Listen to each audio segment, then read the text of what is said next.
आदाब। बिस्मिल्लाहिर्रहमानिर्रहीम। मैं मोहम्मद निमुद्दीन अकरम सकलैनी मुरादाबादी। भाग नंबर 1 में आप सीख चुके हैं उर्दू के 38 लेटर 38 हरूफ को पढ़ना, और उसी में आपने सीखा अलिफ से लेकर जाल तक लिखना। और मैं आज आपको सिखाऊंगा जाल से या तक लिखने का तरीका कि किस तरह इन उर्दू के इन हुरूफ को लिखा जाता है।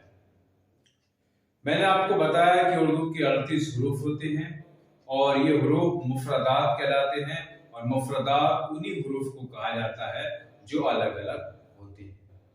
तो आइए शुरू करते हैं उर्दू को लिखने का, सीखने का ये सिलसिला।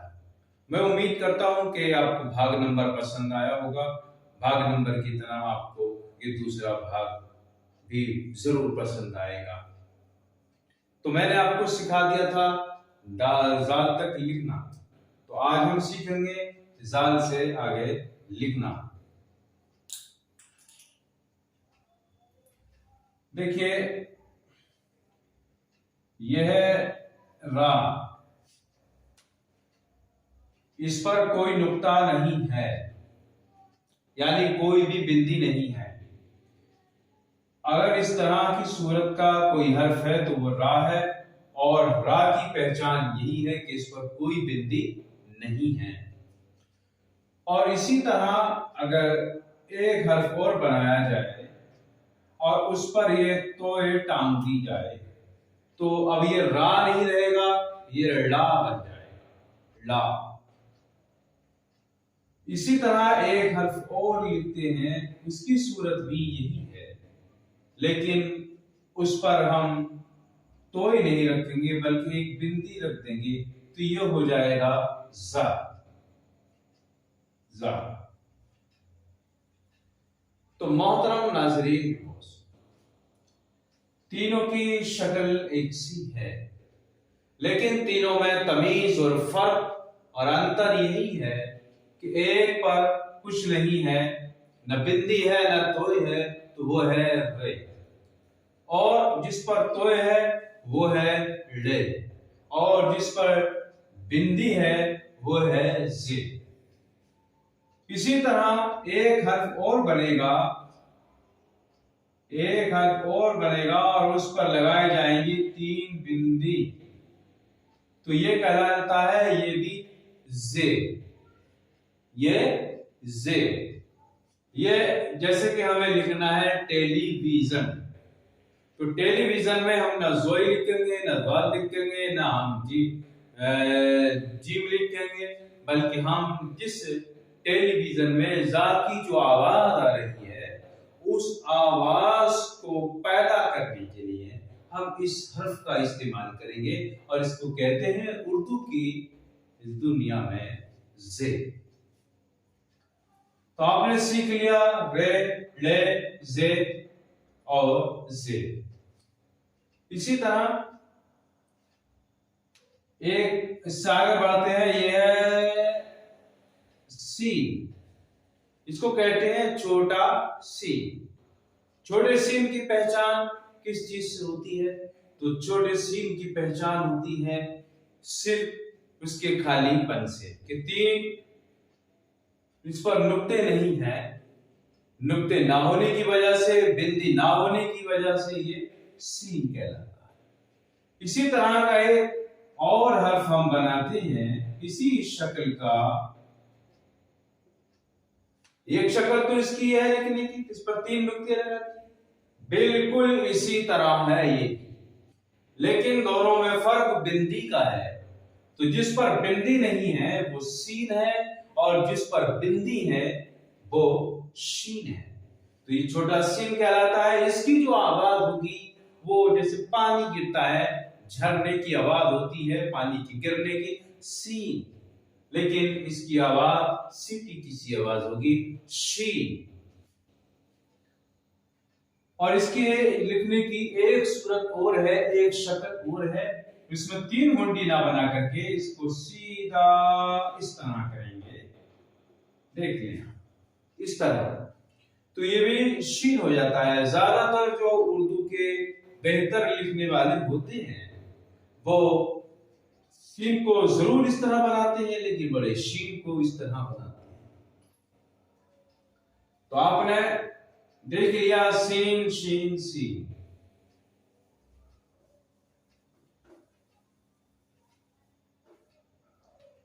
तो मोहतरम नाज़रीन, अब आते हैं इससे आगे वाले हर्फ पर, और वो है स्वाद।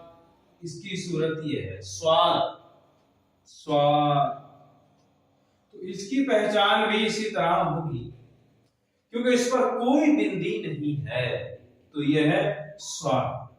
और इसी की शक्ल का एक हर्फ और बनाते हैं और उस पर लगा देते हैं एक बिंदी, तो वो हो जाता है द्वार। क्या हो जाता है? वो द्वार। चलिए आगे बढ़ते हैं। एक हर्फ ये है, ये कहलाता है कोई। इस पर भी कोई बिंदी नहीं है। इसी तरह एक हर्फ और बना दिया जाता है, लेकिन उस पर बिंदी लगाई जाती है। जैसी शक्ल इसकी है, जैसी सूरत इसकी है, वैसी सूरत इसकी है। तो इस पर कोई बिंदी नहीं है, इस पर बिंदी है। तो जिस पर बिंदी नहीं है वो तोय है, और जिस पर बिंदी है वो जोय है। चलिए और आगे बढ़ते हैं। ऐन, इसी की शक्ल का एक लफ्ज और ये है गैन। इस पर बिंदी नहीं है तो ये ऐन है, और इस पर बिंदी है तो ये गैन है। इसके बाद में आता है फा। इस पर एक नुक्ता है, इस पर एक नुक्ता है, और इसी की शक्ल का बना दिया, लेकिन उस पर लगा दिए दो नुक्ते, तो ये है काफ। क्या? काफ।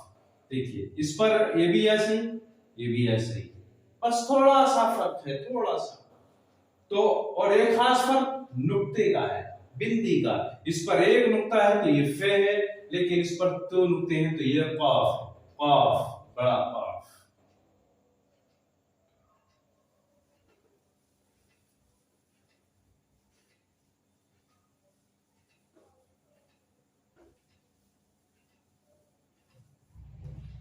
तो ये दो नुक्ते लगाने की वजह से हो गया बड़ा काफ। इसी तरह एक सूरत का ये है काफ, ये भी काफ, ये काफ, लेकिन ये बड़ा काफ कहा जाता है, ये काफ कहा जाता है। इसकी आवाज गाढ़ी निकलती है और इसकी आवाज हल्की निकलती है। इसी तरह एक हर्फ, इसकी शक्ल का एक हर्फ और बनाते हैं, वो है उस पर जैसे बनाया वैसा, लेकिन इसमें एक डंडा और लगा दिया उसके ऊपर, तो ये हो गया गाफ। क्या? गाफ, एक डंडा लगाने की वजह से।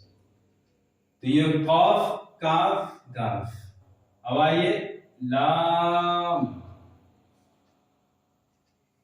इसकी शक्ल देखिए आप, जुल्फों की तरह बना दिया गया लाम। और एक ये है मीम, नून, वाव,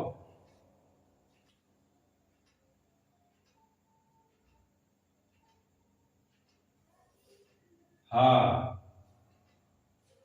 एक हा ये था, ये बड़ा हा है जो इसकी आवाज हलक से निकलती है, और एक हा ये है, इसकी आवाज भी हलक से निकलती है, थोड़ी हल्की निकलती है, लेकिन ये थोड़ी ज्यादा बीच हलक से निकलती है। तो ये काफ, काफ, गाफ, लाम, मीम, नून, वाव, हा। ये लाम है। इसके बाद में एक और आता है लाम अलिफ। लाम यहां तक हो गया, ये अलिफ हो गया। हमजा, हमजा। अगर हम इस तरह बनाएंगे तो ये हो जाएगा हमजा। और ये